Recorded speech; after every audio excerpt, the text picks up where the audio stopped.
Thank you, Susan.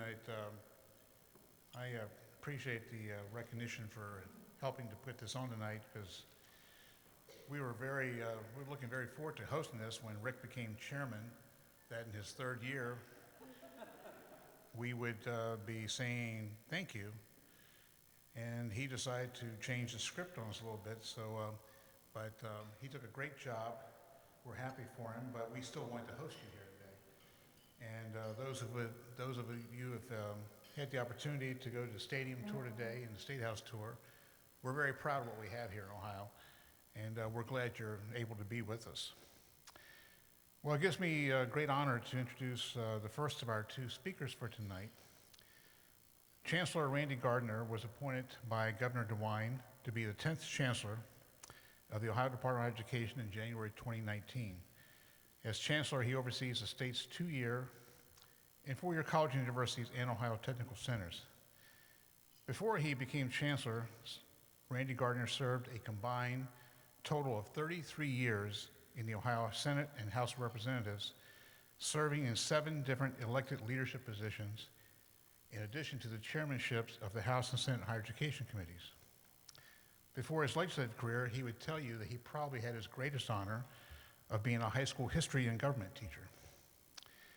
In the General Assembly, Chancellor Gardner's work ethic was exemplified by his 100% voting record over 33 years.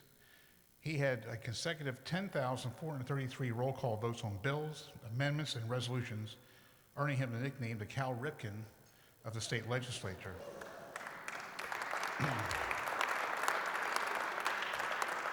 And just for perspective, I was called the Bob Euchre of the legislature, but so you kind of know where things are here.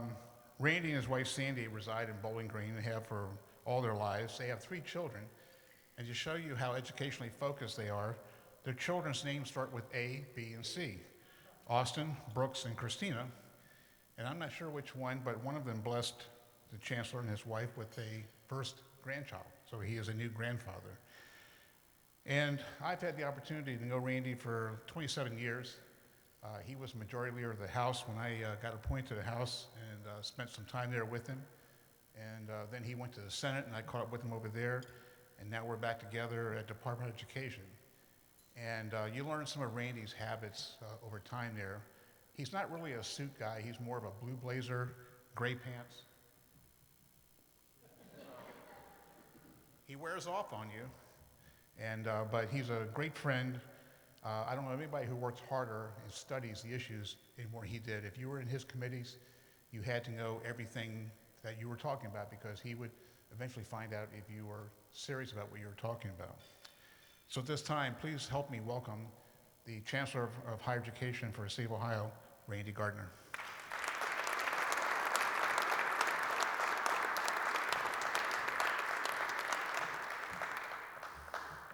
Well, thank you very much for that kind introduction.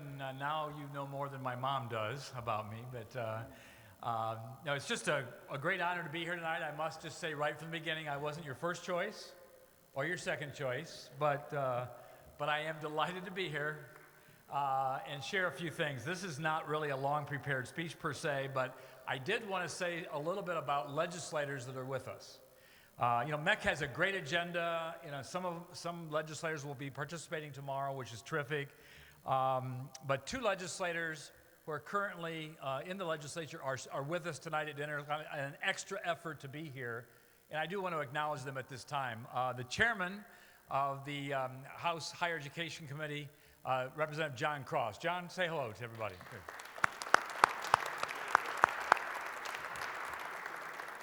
And my longtime friend who, because of term limits, is in his last 6 weeks as a member of the Ohio Senate. He is the number 2 man in the Senate and has done significant things for higher education for many years. My good friend, Senator Jay Hottinger. Senator?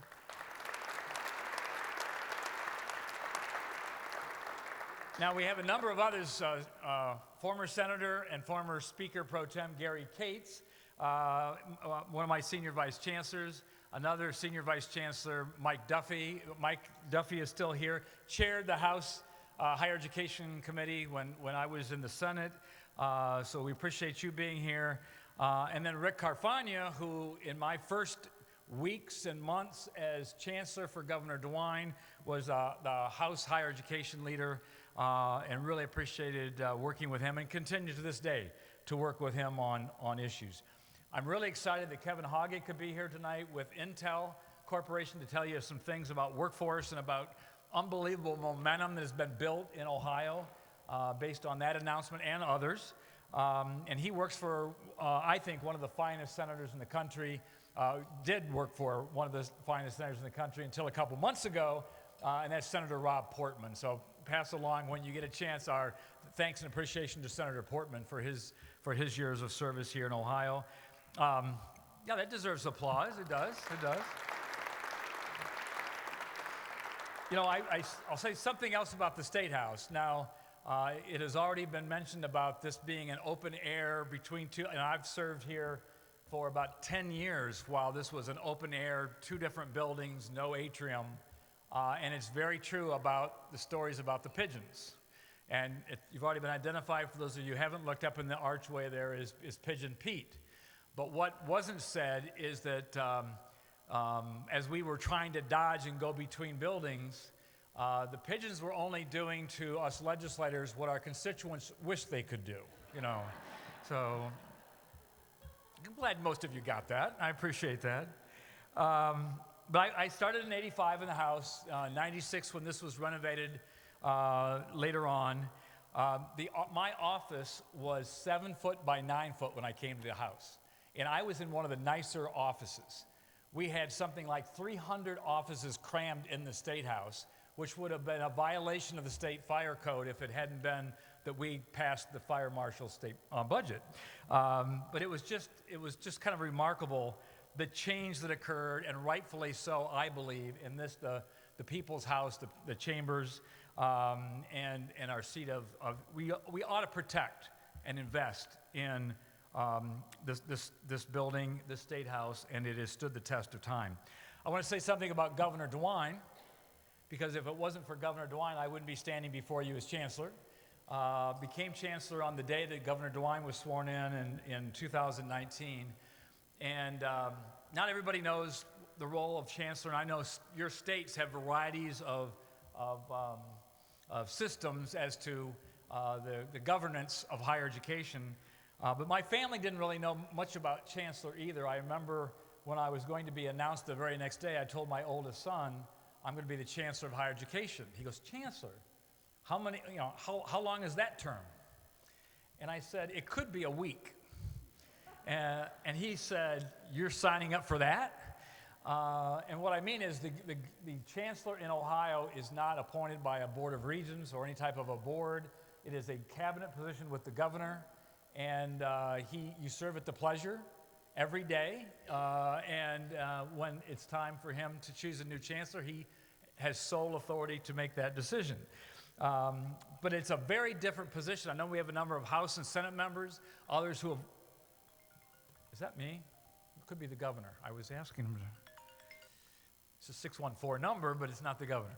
I did that one time where I faked it and said, I'm just not going to do that tonight.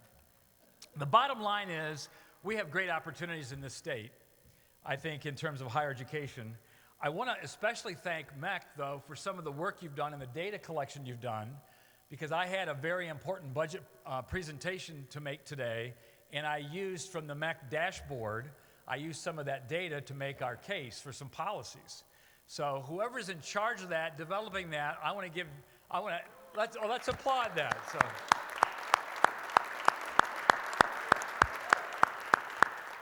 And so I do really appreciate utilizing that and presenting that. And I'll let you know how we did with that data, in about 8 months when the budget's signed. But our department, the thing I love about the Department of Higher Ed in Ohio is the diversity of what we do, the variety of issues and programs that we tackle. And just briefly, I can name a few right here with people in this room who work with me who make it happen. Gary Cates, for example, is in charge of our Aspire program. The Aspire program, the GED and high school equivalency, we have something just short of maybe, Gary, 800,000 Ohioans without a high school diploma or GED. 800,000. And so what we do in that department, it's called higher education, but that means Aspire, GED, diploma equivalency programs, and we're really proud of that. And I've been at some of those graduations, and I know Vice Chancellor Cates even more than I, and there is such pride in people gaining that attainment. Attainment matters to them, and we're just excited to be a part of that. We are going to elevate that program, I believe, in the next budget, in the next year, so that we can get the word out of the value in our programs around the state. We have adult career ed programs in Ohio, community colleges, 4-year public, 4-year nonprofit, a total of 187 campuses that actually come under the domain of the department. One of our new programs that Mike Duffy, former House member, and Senior Vice Chancellor Mike Duffy, is called College Comeback. And we know with the demographics in the Midwest, even in Ohio, where we have fewer high school graduates. And to meet workforce needs, we're going to need adults to come back, be retrained, reskilled, upskilled, and perhaps get that diploma or that credential that they stopped out years ago. And we have new programs in Ohio to do that. We know that it's important, and Mike Duffy has led a number of initiatives for us, including FAFSA, in a number of areas.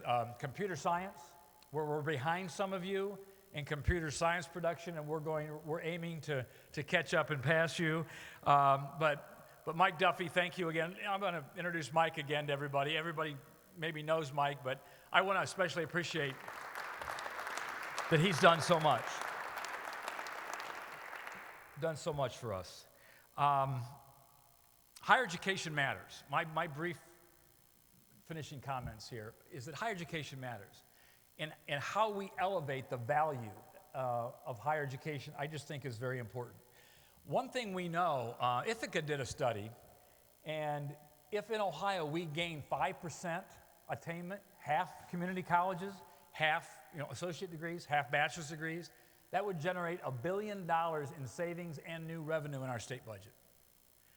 Higher taxes because of increased tax revenues based on wages, and reduced social spending needs because of higher employment and meeting the needs of the family. That's something that both conservatives and liberals, Republicans and Democrats can actually come together and at least support more dollars either through savings or through tax revenues generated by that value. Wages, unemployment, healthcare outcomes, we know that all of them are benefited from additional post-secondary attainment. And one thing that I really hadn't thought of as much as I should have until the last couple of weeks, as we're thinking about our budget and thinking about attainment, when you look at, I just did this just a couple days ago, we look at the unemployment rates by diploma level, education attainment level. The unemployment rate for those with just a high school diploma in Ohio is 6.2%. Now, certainly much higher than the national average, but that doesn't sound all that bad to a lot of people. Until you peel it back and look at the numbers, and you find that barely half, just over half, of those with just a high school diploma even attempt to be in the workforce. The labor participation rate is really important. And so these are people, many who aren't even trying to be in the workforce. You're not in the unemployment numbers if you aren't seeking employment or employed. And so as the attainment levels increase, you get higher participation also in the labor market. And so when an unemployment rate for those with associate's degrees or a bachelor's degree or higher are actually pretty low, that's additionally remarkable because more of them are striving to be in the labor market. Very important thing as we're talking about the value of attainment, the value of higher education. Intel, Honda, General Mills, Ford, lots of announcement recently in Ohio. I'm not going to say much more about Intel. It's just great to have Intel's presence here and what that will do, not just for higher education that needs to be a part of of providing those jobs and providing that attainment, but also what it can do for the economy of the state, the general uplifting of the economy of the state. We just really appreciate you sharing words tonight as well. But it really speaks to the fact that effort is going to require an all-of-the-above approach to higher education. It's going to require some masters and doctorates and bachelors and associate degrees and perhaps some others to all be a part of it. And that's what we most are proud of in this state, is that we have an all-of-the-above approach. One of our first challenges was a major company, Sherwin-Williams, that was threatening to leave Ohio, and their workforce need was PhDs in chemistry. That was their main workforce need. So we got together with Baldwin-Wallace, Cleveland State, Case Western Reserve University, and basically delivered on a promise that we were going to establish, create, and graduate more advanced degrees in chemistry. But that was their need. Sometimes a workforce need are credentials, certificates, and so it's what's exciting about higher ed is we have to be about all of it, and there isn't time to have short-sighted sector squabbles on the value that all of higher education brings to our state. A couple other things. I mentioned College Comeback, which was really special and important, and we're going to build that out.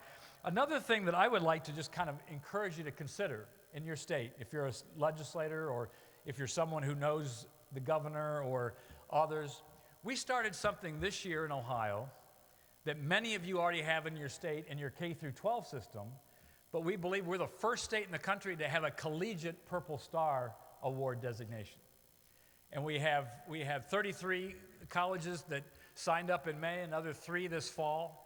And this basically continues to elevate Ohio as a military-friendly, veteran-friendly state when it comes to our college universities.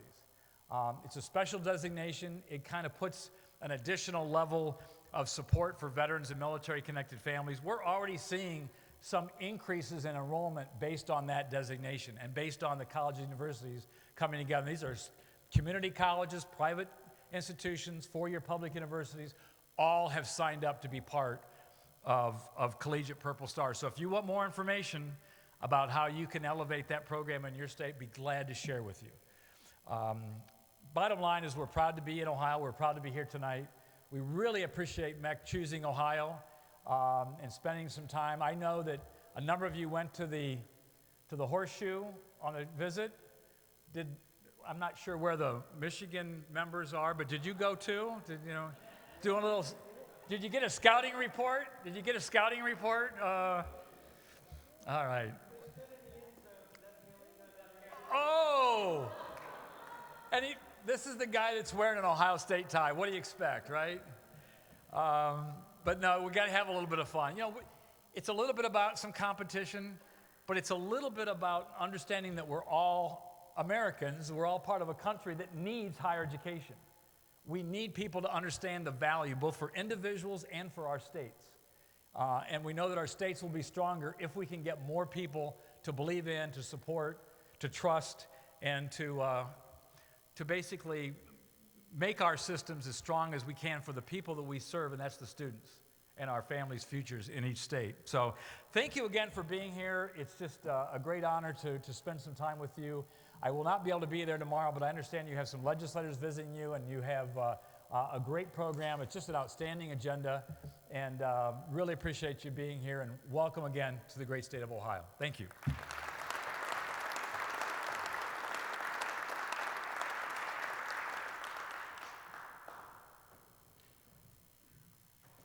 Thank you, Chancellor, for sharing your thoughts with us. Just while I've got this in my mind, next year, Michigan State here is on November 11th, and Minnesota's here on November 18th. If you want tickets, let me know. You can see the shoe on a more personal basis. As I said earlier, we're very proud and pleased to have you here in Ohio because we think we have a lot to show you and be proud of. And last year when Rick informed us that he was going to be having a change, we decided we still want to do this. And Rick's last official act as a state representative was secure the State House for us tonight for the reception and dinner. And he also is responsible for getting our second speaker for tonight. And I kind of be a spoiler surprise. When you think about tonight's dinner, tomorrow's legislative panel, and then tomorrow night's dinner, we have a theme going on about how we're transforming the Midwest from being the proverbial Rust Belt to now being the Silicon Heartland. And what's happening here in Ohio can happen in your states as well, because we think things are lining up. But through many years of efforts by the state legislature and higher education and private business here, we've had some big success stories here we're very proud of, and we hope that you'll find those same success stories in your state. When I first heard several months ago that we were getting a chip factory here, I got real excited because I'm thinking Doritos and Fritos, and then I come to find out that I had the wrong idea. So we were very pleased to have Intel announce a $20 billion investment in Ohio to build 2 new chip fabrication facilities here in the Columbus area. And we thought it'd be nice to have someone who knows something about what's going on in Intel to be here to tell you a little bit about how that happened. And so I'm pleased to introduce our second speaker tonight, Mr. Kevin Hoggatt, who is new Intel's Director of State Government Affairs for Ohio. In this role, he leads Intel's engagement with state officials, agencies, and business associations to help successfully execute the company's $20 billion investment in Ohio. Prior to joining Intel, Mr. Hoggatt spent 16 years in various capacities with Senator Rob Portman, who's retiring next month from many years of service in Congress, and he's now with Intel. He formerly worked as the political director for Portman for Senate's 2016 campaign, where he managed the field program and oversaw many of the coalition's endorsements and campaign events. He also has served as an analyst at the law firm of Squire, Sanders, and Dempsey, and is assistant with debate prep for the presidential campaigns of both Mitt Romney and John McCain, and he served in the Office of Management and Budget during the administration of President George W. Bush. He's a native of Wilmington, Ohio, which is down the road from here, about 45 miles. And he's a graduate of Xavier University in Cincinnati. And he and his wife, Sarah, live in Columbus now with their sons, Mason and Tyler. And in his free time, he enjoys being outdoors in nature, discussing Bitcoin and economics and reading. So if you will, please give us a warm welcome for Kevin Hoggatt with Intel.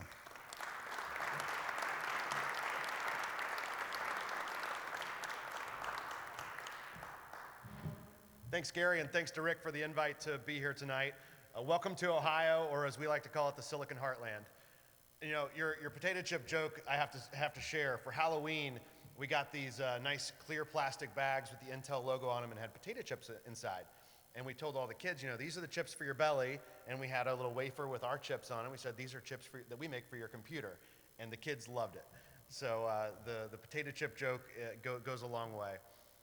As Gary mentioned, I've been with Intel about 2 months now and am loving it. It is very exciting to be a part of such an important project, both for Ohio and for our country.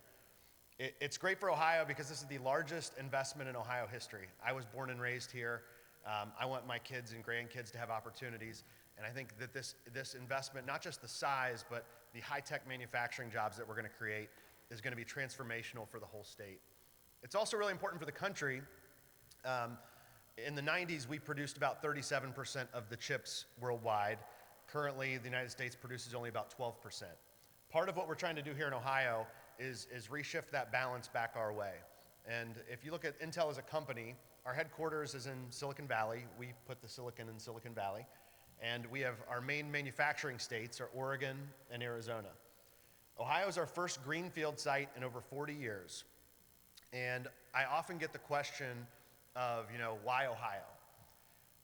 There are a number of reasons for that, but our head of global manufacturing said it best. He said, you know, there are 3 things we look for when we look at a site.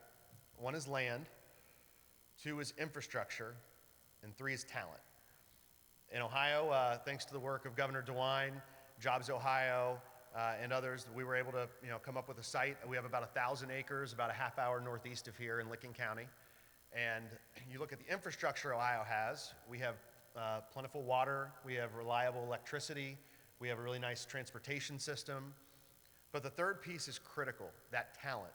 And that's where we work with Chancellor Gardner and our education institutions across the state, because not only are we investing $20 billion to build these fabs, we have to have 3,000 people to run them once they're operational.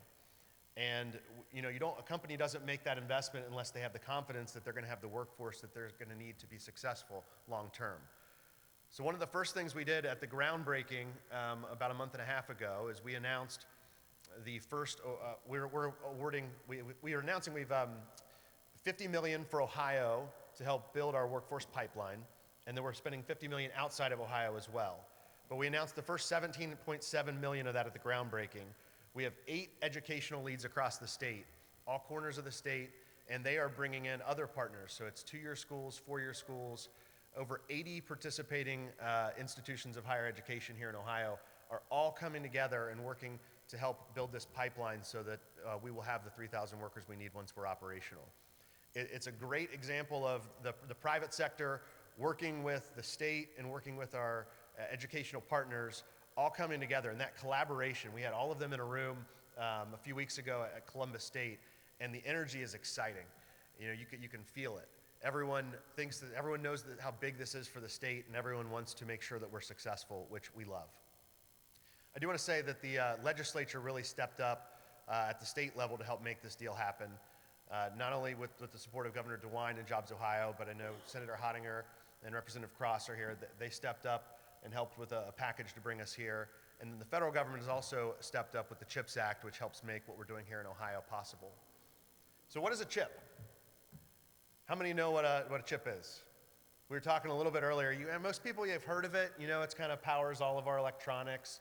I was kind of in that same boat prior to joining the company, and I've really tried to learn, how does it work? At the end of the day, what we're doing is you take silicon, and if you have pure silicon and you melt it down, you get an ingot. They slice that ingot into really thin pieces of pure silicon that we call a wafer. Here in Ohio, once the fabs are built, we will get that raw wafer, and we will send it through sometimes 1,000 or more process steps. And what we are doing is we're printing, sometimes atoms thick at a time, we're printing these transistors on the chip. And because of the properties of silicon, there are ways we can manipulate it to control the flow of electrons through it, and you're switching on switches on and off really quickly at the speed of light. And what's really neat is the technology, how much we continue to push the edge. In the 60s, one of our co-founders, Gordon Moore, posited what's called Moore's Law. He said the number of transistors we're going to be able to fit on a chip will double every year or two. And he kind of said it in passing, and then after a couple years, they were like, yeah, that's right. They were going from single digits to double digits to hundreds. And in the 70s, they thought they were pushing the limit. In the 80s, they thought they were pushing the limit. Human ingenuity and R&D continues to just push the envelope on how tightly we can pack these transistors in. The most advanced chips now, on about the size of your fingernail, will have over 1 billion transistors. And it's just amazing how they continue to find ways to become more and more efficient and improve our computing power.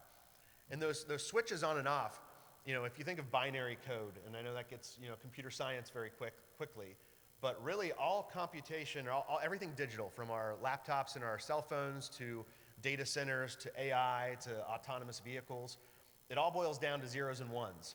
And the more efficient you can make those chips, the more computation you can do with the least amount of energy. And that's what we're trying to do here. So it's an honor to be here. I think education is incredibly important to not just us, but to any private sector company. Chancellor Gardner has been wonderful to work with. We have incredible institutions across the state of Ohio, and we're going to make sure that we're successful in what we're doing. We've announced, our phase 1. I mentioned earlier we have 1,000 acres. Phase 1 is the $20 billion, 3,000 full-time jobs once we're operational, and it's about 7,000 construction jobs while we're building it. It's going to take 3 or 4 years to get it done, but one of the things that excites me about this project and working for Intel is the potential for the Ohio site. We could build out up to 8 fabs there. We have, with 1,000 acres we have. So this could just be the first of, hopefully, a very long relationship with Ohio. You look at what the company has done in Arizona and Oregon and some of our other sites, they start building and never stop. And we want to make sure that phase 1 is successful so that when we're down the road and looking at other opportunities and where to site future investments, we want to make sure that Ohio is continuing to compete for that and winning. So thanks for having me here tonight. If anyone has any questions afterwards, I would be happy to talk more in depth, but appreciate the opportunity to talk to you a little bit about Intel. We're, again, headquartered in California. We are a US-based company that operates globally, and we are one of the leading chip manufacturers in the world. Been around since the 60s, and looking forward to a long and bright future and relationship with Ohio. So thanks again.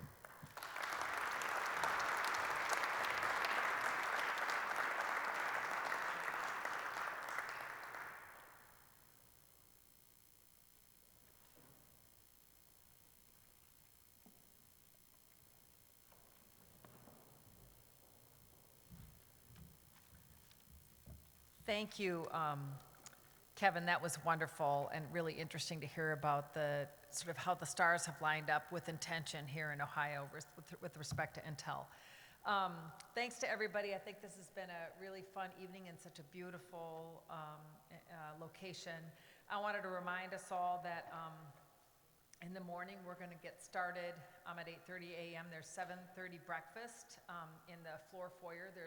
If you head out of the elevators, kind of go around the corner to the right. No, I'm sorry, on the third floor there's breakfast for everyone. So go up to the third floor, and then at 8:30 we'll get started in room 302. If you've parked in the State House here, Katie, if you're here, she's got some parking vouchers for anybody who's parked below. So just check in with Katie over here before you head out. So thanks, everybody. I hope you've had a good time, and the bus will be loading. Where will we be loading onto the bus, Katie? Right where we got dropped off earlier tonight, so. Pardon? Over this way. Okay, great. Thanks, thank you.